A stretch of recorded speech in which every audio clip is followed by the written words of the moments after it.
सर्वप्रथम सार्वभौम नेपाली आमा बुवा दाजु दिदी भाइ बहिनी समस्तमा जय जय नेपालको अभिवादन।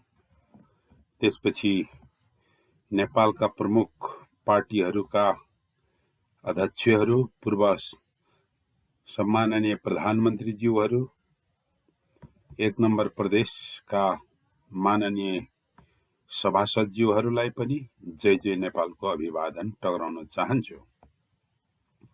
नेपालको संविधानमा जे छ अन्तिममा म यहाँहरूलाई प्रश्न पार्नेछु। वस्तुत हामीले एक नम्बर प्रदेश किराँत प्रदेश भनेर माग गरेको त्यसै होइन। यसका पौराणिक, ऐतिहासिक, राजनैतिक पृष्ठभूमि, वर्तमान भूगोलका आधारहरू छन्। सम्माननीय पूर्व प्रधानमन्त्री श्री केपी शर्मा ओलीज्यू, तपाईले एक नम्बर प्रदेश किराँत प्रदेश हुनुहुन्न, कोशी प्रदेश हुनुपर्छ भनेर जुन प्रलाप गर्नुभयो त्यसको रेकर्ड हामीसँग छ।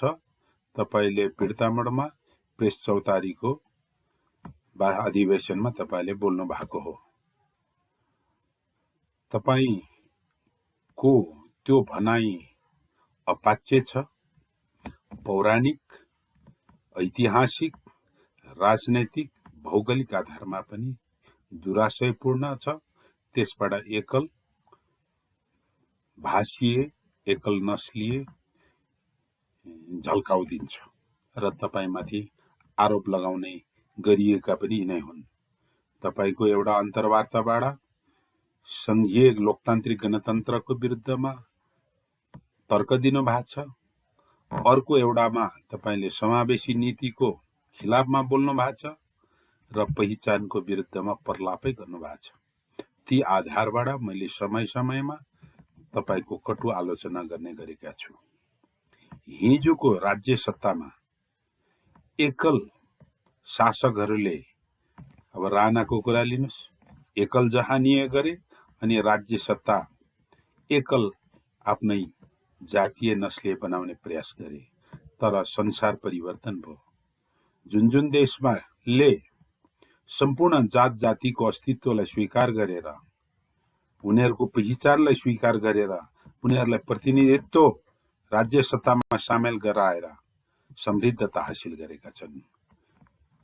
तपाई राजनैतिक कर्मी, तपाई राजनैतिक योद्धा, तपाईको पार्टीले ठूलो संघर्ष गरेर परिवर्तन ल्याएको हुँदाखेरि त्यो पार्टीको अध्यक्ष भएको कारणले तपाई परिवर्तनकारी पनि हो। 2062-63 सालको जनआन्दोलन, त्यसको पृष्ठभूमि के थियो तपाईलाई थाहा छ। कसको सहयोगबाट परिवर्तन भयो त्यो पनि थाहा छ। त्यसले यो देशलाई बहुजातीय, बहुभाषिक, बहुधार्मिक, बहुसांस्कृतिक भनेर परिभाषा गरिसकेको छ।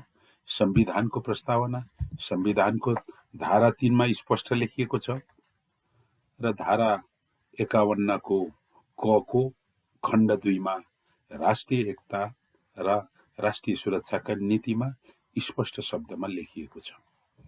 भनेपछि आजको नेपाल भनेको समावेशी नेपाल हो। सबैको पहिचान दिनुपर्ने अवस्था हो, सबैको प्रतिनिधित्व दिनुपर्ने अवस्था हो र हामीमा भावनात्मक एकता बलियो बनाउनु पर्ने हो। तपाईका अभिव्यक्तिहरूले ती कुराहरू प्रतिनिधित्व गर्दैनन्, त्यसका ठीक विपरीत प्रतिनिधित्व गर्दछ। त्यसैले मलाई आज भन्न मन लागेको छ, यो युट्युब स्पेशली तपाईकै लागि मैले यहाँ तयार गरेको हुँ। वर्तमान नेपालसम्म आइपुग्नको लागि हजारौं, अझै भन्छु म लाखौं समय, वर्ष मानव सभ्यताले क्रमिक रूपले विकास गर्दै आएको छ। बीचमा हाम्रो सभ्यताहरू निर्माण भए, हाम्रा अनि संस्कृतिहरू निर्माण भए, हामी जात उपजातमा विभाजन भयौं। नेपाल बन्नुभन्दा अगाडि यो देश किराँत प्रदेश थियो भन्ने कुरा प्राचीन एसिया भारत जनपदका नक्साहरूले देखाउँछ। यहाँ तपाईको लागि यहाँ सप्रमाण घेरा बन्दी गरेको ठाउँमा किराँत भनेर लेखिएको छ।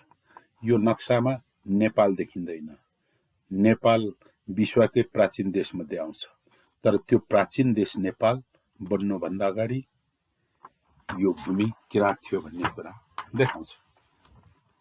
तपाईको आर्य सभ्यताको कुनै पनि कार्य गर्दाखेरि संकल्प मन्त्र गरिन्छ। धरानको एउटा मेरो अनन्य मित्र धुरन्धर पण्डित शर्माजीले मलाई यहाँ गायत्री मन्त्र उपलब्ध गराउनु भएको छ।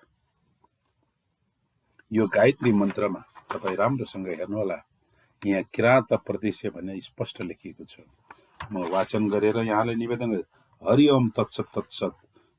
जम्बूद्वीपे उत्तराखण्डे भारतवर्षे नेपाल देशे किराँत प्रदेशे सप्त कौशिक पूर्व दिग्भागे धरान नगरे पिण्डेश्वर दन्तकाली बुढा सुब्बा मन्दिर समीपे ये शुभ पुण्य भनेर आफ्नो मन्त्र अगाडि सार्नुहुन्छ।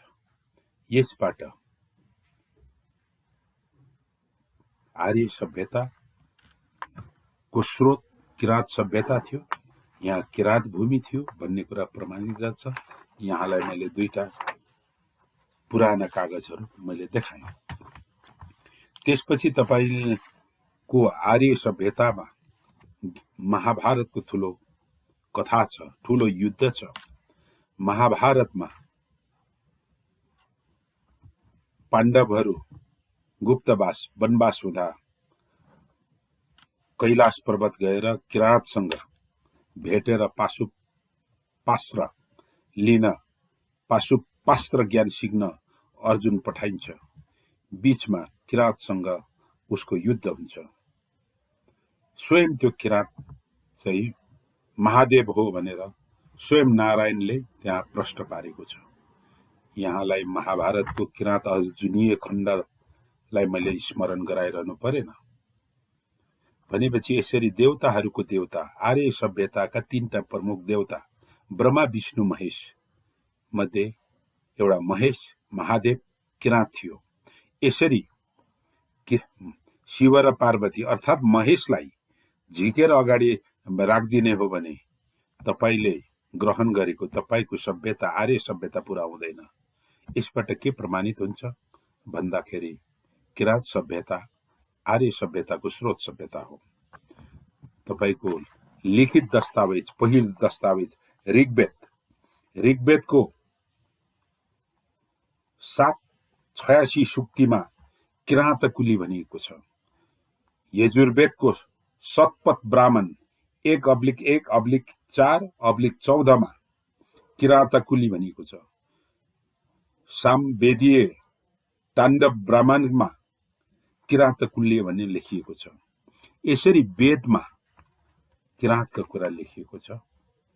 महाभारतको युद्ध हुन्छ, त्यसमा किराँत राजा एकलव्यको सहभागिता हुनै लाग्दा श्री कृष्णले छल गरेर एउटा पर्यवेक्षकको रूपले मात्र राखेको कुरा यहाँलाई मैले स्मरण गराउन परेन। यहाँ विज्ञ हुनुहुन्छ, धर्मशास्त्रमा पोख्त हुनुहुन्छ। तत्कालीन पूर्वाञ्चल हाल डिफेक्टो 1 नम्बर प्रदेशका प्रत्येक ब्राह्मणले लेख्ने जन्मसूत्रीका चिन्हमा किराँत प्रदेश भनेर लेखिएको छ। सम्भवतः तपाईको चिन्ह पल्टाएर हेर्नुस्, तपाईको चिन्हमा किराँत प्रदेश भनेर लेखिएको छ। यो रह्यो आर्य सभ्यताको स्रोत सभ्यताको रूपमा किराँत सभ्यता र किराँत भूमिको कुरा मैले निवेदन गरेँ। त्यसैले तपाईको पहिलो प्रधानमन्त्रीत्व कालमा नेपाल सरकारको कानुनी सल्लाहकार महान्यायाधिवक्ता प्राध्यापक डाक्टर युवराज संग्रौलाले भन्नुभएको छ, सभ्यताले म किराँत हो जातले म ब्राह्मण हो, मलाई कुनै हिचकिचाच हुँदैन। जातले म ब्राह्मण, सभ्यताले म किराँत हो। त्यसले गर्दाखेरि एक नम्बरको प्रदेशको नामाकरण किराँत प्रदेश हुँदा कसैले पनि विरोध गर्नु पर्दैन भनेर भन्नुभएको छ। एउटा अन्तर्वार्तामा भन्नुभएको छ। तपाईका पूर्व सल्लाहकार हुनुहुन्छ उहाँ, कानुनी सल्लाहकार, उहाँको कुरा त मान्नुहुन्छ नि। शेरधन राईको कुरा नसुने पनि, सुभाष नेम्बाङको कुरा नसुने पनि, तपाईकै आफ्नै राजनीति आफ्नो कानुनी सल्लाहकार प्राध्यापक युवराज सङ्ग्रौला लगायतका धेरै पिएचडी होल्डर ब्राह्मण मित्रहरूले किराँत सभ्यता, राजनैतिक इतिहास, भूगोलको आधारमा एक नम्बर प्रदेश किराँत प्रदेश भनेर बोल्दै आउनु भएको छ। यो कुरा यहाँसम्म पुगेको छ या छैन म जान्दिनँ। अब म राजनैतिक पृष्ठभूमिको क्रममा आउँ। दोस्रो पल्ट पनि कीर्तिपुर आक्रमणमा असफल खाएपछि पृथ्वीनारायण शाहले आफ्ना ज्योतिषहरूलाई परामर्श लिन्छन्। त्यो परामर्शमा काठमाडौँ उपत्यकाबाट किराँतहरू पराजित भएर काठमाडौँ उपत्यका तत्कालीन नेपालबाट पलायन भइसकेपछि पनि किराँतहरूको प्रतापले संरक्षित गरेको मुलुक रहेछ। त्यसले गर्दा आफ्ना ज्योतिषीहरूको सल्लाह अनुसार उहाँले एउटा ताम्रपत्र लेखी किराँत भूमि छुटाएर किराँत भूमि नमासिने तपाईहरू चक्रवर्ती राजा 10औं पुस्तादेखि भोट, चीन, तिब्बतबाट पनि मान्यता प्राप्त तपाई किराँत मुलुक चाहिँ नमासिने हो भनेर साँगा भन्ज्याङबाट पूर्वतिरको सिमाना छुटाएर यदि आकाशको 33 कोटी देवता, पातलको नाग नगेनी र धरतीको देवी देवताको कसम भाकेर ताम्रपत्र लेखेर मैले यो दिएको छु। यदि यो कुरा मेरा सन्ततिहरूले उल्लङ्घन गरे हाम्रो राज नाश होस् भनेर बनेको छ। तत्पश्चात काठमाडौँ उपत्यका जितिसकेपछि किराँत राज्यहरूलाई नेपालमा उहाँ युद्धको आधारबाट र सन्धिको आधारबाट गाप्नुहुन्छ। क्रमिक रूपले उहाँले पञ्जापत्र, ताम्रपत्र दिँदै कोशी अरुण पूर्वका राज्यहरूलाई लिम्बुवान भनी नमासिने भनी अन्य किराँत राज्यहरू मासेर, अर्थात् मासेर होइन, नेपालमा गाभेर वल्लो किराँत, पल्लो किराँत, माझ किराँत भने नामाकरण गरी किपट प्रथाबाट, जिम्मावाल प्रथाबाट राज्यको अधिकार दिएर नेपालको राष्ट्रिय एकता बलियो बनाउँदै पहिचानलाई कदर गरेको कुरा म राजनैतिक रूपले यहाँ निवेदन गरे। यहाँलाई अझ बढी ज्ञान होस् भनेर राजा महेन्द्रले 17 सालमा आएर राज्य रजौटा सम्बन्धी ऐन ल्याएर पृथ्वीनारायण शाहले सार्वभौम रूपले छोडेका 4वटा राज्यका राजाहरूको जेठा छोरालाई मात्र राजाको पदवी कायम गर्दै, अर्थात् ती राज्यहरू सल्यान, जाजरकोट, मुस्ताङ र बझाङ थिए। राजाका जेठा छोरालाई राजाको पदवी कायम गर्दै ती राज्यको अधिकारहरू खोज्छन् भने बाँकी 13वटा राज्यहरू यहाँ उहाँले एबुलिस गर्छन्। यसरी पृथ्वीनारायण शाहले काठमाडौँ पश्चिम राज्यहरूलाई कायम राखेर संघीयता चलाएको थियो। त्यसैले त श्री 5 महाराज भनिन्छ। 4वटा राज्यका पनि राजा, बाँकी भूगोलको पनि राज्यहरूलाई श्री 5 महाराज भनेको हुन्छ। 19 सालसम्मको संविधानमा त नेपाल अधिराज्य भनिन्थ्यो नि त। नेपाल अधिराज्य भनेको त अहिले नि संयुक्त राष्ट्र संयुक्त अधिराज्य बेलायत छ, द्याट इज द फेडरलिजम। यो देशका निर्माता पृथ्वीनारायण शाहले स्वयं यो राज्य संघीयतामा चलाएका थिए। वल्लो किराँत, माझ किराँत, पल्लो किराँत भनेर पहिचान दिएका थिए। तपाईँ त्यस बेलाका कानुनी दस्तावेजहरू म तपाईँलाई देखाउँछु। यहाँ प्रष्टसँगले प्रगन्ना माछ किराँत भनेर यो मालका कागजहरूले देखाउँछ। 17 सालभन्दा अगाडिका सम्पूर्ण सरकारी दस्तावेजमा तपाईँले माछ किराँत, पल्लो किराँत, वल्लो किराँत पाउनुहुन्छ। राजा महेन्द्रले यी विविध जात जातिका पहिचानहरूलाई मासेर 2018 साल वैशाख 1 गते प्रशासनिक पुनर्संरचना गर्दा सिर्जना भएका मेची अञ्चल, कोशी अञ्चल, सगरमाथा अञ्चल, जनकपुर अञ्चल लगायत 14 वटा अञ्चल हो। यसबाट जातीय पहिचान जो पृथ्वीनारायण शाहले बाँधी बक्सेका थिए, बाँधी राखेका थिए, यसलाई खोसाउने काम भयो। प्रथम ताम्रपत्रको उल्लङ्घन भयो। त्यो प्रथम ताम्रपत्रमा मेरा राज्य भस्म होस् भनेको थियो। सोही अनुसार महेन्द्रका 3 भाइ छोरा मध्ये वीरेन्द्रको वंशनाश भयो। अन्तमा राजा भएका ज्ञानेन्द्रले निरङ्कुश रूपले चलाउन खोज्दा परिस्थिति नबुझ्दाखेरि शाह वंश सकियो र गणतन्त्रमा परिणत भयो। यही हो हाम्रो यथार्थता। त्यसपछि भएका विभिन्न राजनैतिक आन्दोलनहरूको एउटा प्रवर्तक तपाईँ पनि हो, केपी शर्मा ओलीज्यू। 2046 सालको जनआन्दोलन, त्यो जनआन्दोलनले पञ्चायती व्यवस्थालाई पल्टाउँछ र लेखिएको संविधानमा तपाईँ हेर्नुहोस्, प्रस्तावना हेर्नुहोस् र त्यहाँका धाराहरू हेर्नुहोस्। प्रष्टसँगले नेपाल बहुजातीय, बहुभाषीय, बहुधार्मिक, बहुसांस्कृतिक देश भनेर स्वीकार गरिएको छ। धारा 6 मा नेपालमा देवनागरी लिपिको नेपाली भाषा राष्ट्रभाषा भन्दै, धारा 7 मा नेपालमा बोलिने अन्य भाषालाई राष्ट्रिय भाषा भनेर केही पहिचान दिएका थिए। त्यतिले नपुगेपछि 52-62 जनयुद्ध सशस्त्र विद्रोह चल्छ र 62-63 मा 7 दलीय गठबन्धन भएर तपाईको पार्टी इन्भल्भ, तपाईँ नभए पनि तपाईको पार्टी र अन्य नेताहरू इन्भल्भ भएर जो आन्दोलन भयो, त्यो आन्दोलनबाट ल्याएको उपलब्धि विस्तृत शान्ति सम्झौता, त्यसले स्वीकार गरेको अन्तरिम संविधानले स्वीकार गरेको बहुजातीय, बहुभाषिक, बहुधार्मिक, बहुसांस्कृतिक देश र समावेशी नेपाल पहिचानका आधारमा राज्यको पुनर्संरचनाका राजनीतिक अध्याय दस्तावेजहरूले पहिचान दिन भनेको छ। यसैले मैले यो करिब 17-18 मिनट यहाँलाई सन्देश भन्दै गर्दा डिफेक्टो 1 नम्बर प्रदेश, डिफेक्टो किराँत प्रदेश हो, आर्य सभ्यताको स्रोत हो, राजनैतिक इतिहासको आधार स्तम्भ हो र वर्तमान संविधानले दिएको प्रावधानहरूको आधारमा, पहिचानको आधारमा 1 नम्बर प्रदेश किराँत प्रदेश हो। यसको नामकरणमा यहाँले सहजीकरण गर्नुहुनेछ। स्पष्टसँगले वक्तव्य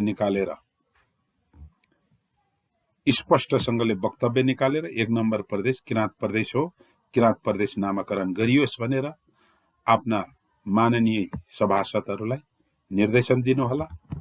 यदि त्यो गर्नु भएन भने जसरी पृथ्वीनारायण शाहले बोलेका थिए, मेरा वचन उल्लङ्घन भयो भने मेरो राज्य समाप्त होस् भनेर, त्यसरी नै तपाईको राजनीति समाप्त हुनेछ। हामी पहिचान विरोधी आगामी दिन 1 नम्बर प्रदेश किराँत प्रदेश भएन भने हामीले पहिचान विरोधी राजनैतिक शक्तिलाई पाखा लगाउनेछौँ। हामी यो भन्दैनौँ कि हतियार उठाउँदैनौँ भनेर, उठाउँछौँ भन्दैनौँ। हामीलाई उठाउन आउँछ। हामीलाई रामप्रसाद राईले सिकाइसकेको हो। राणाकै हतियार खोसेर, राणाकै सेना र प्रहरीको हतियार खोसाएर कब्जा गरेको भोजपुरको इतिहासबाट हामी प्रशिक्षित छौँ। हाम्रा कैयौं दाजुहरू, हाम्रा बुवा काकाहरू झापा आन्दोलनमा सरिक थिए। तपाईहरुकै नेतृत्वमा भएको भन्ने छ। तपाईको थियो थिएन, तर झलनाथ खनाल, रत्नकुमार बान्तावा, सीपी मैनाली, राधाकृष्ण मैनाली, मोहनचन्द्र अधिकारीहरूको नेतृत्व थियो। त्यो झापा काण्डबाट हामी वर्ग शत्रुको घाँटी काट्न सिकेका छौं।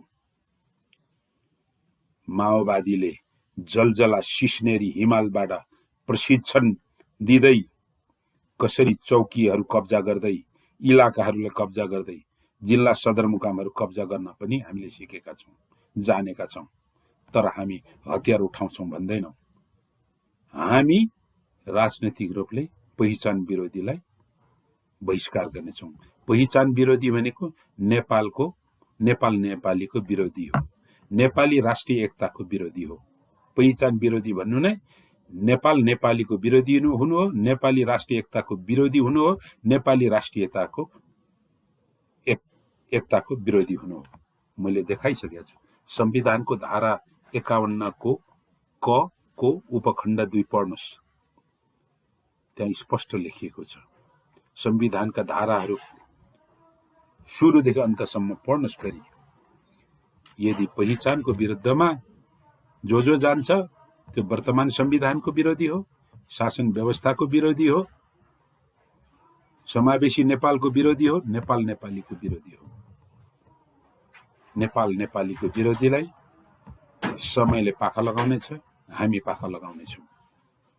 यति भन्दै यो चेतावनी दिँदै 1 नम्बर प्रदेश डिफेक्टो किराँत प्रदेश हो, यसलाई डिजुरे अर्थात् किराँत प्रदेश बनाउनमा यहाँको उल्लेखनीय भूमिका, प्रष्टसँगले संवाद सञ्चार माध्यमबाट सुनिने गरी यहाँले किराँत प्रदेशको पक्षमा भूमिका खेल्नुहोस् भन्ने यो सुझाव दिँदै यो युट्युब सन्देश स्पेशली तपाईलाई पठाएको छु। बाँकी वर्तमान सम्माननीय प्रधानमन्त्रीज्यू, त्यसपछि बाँकी नेतागण, पूर्व प्रधानमन्त्रीज्यू पुष्पकमल दाहाल प्रचण्ड, झलनाथ खनाल, माधव नेपाल, बाबुराम भट्टराईज्यू लगायत 1 नम्बर प्रदेशका समस्त माननीय सभासदहरू, हिजोका पूर्व मन्त्रीज्यूहरू, वर्तमान पूर्व मुख्यमन्त्रीज्यूहरू सबैलाई म यो आह्वान गर्न गइरहेको छु। 1 नम्बर प्रदेश किराँत प्रदेश नामाकरण सर्वसम्मतबाट नामाकरण गर्नुहोस्। जय जय नेपाल।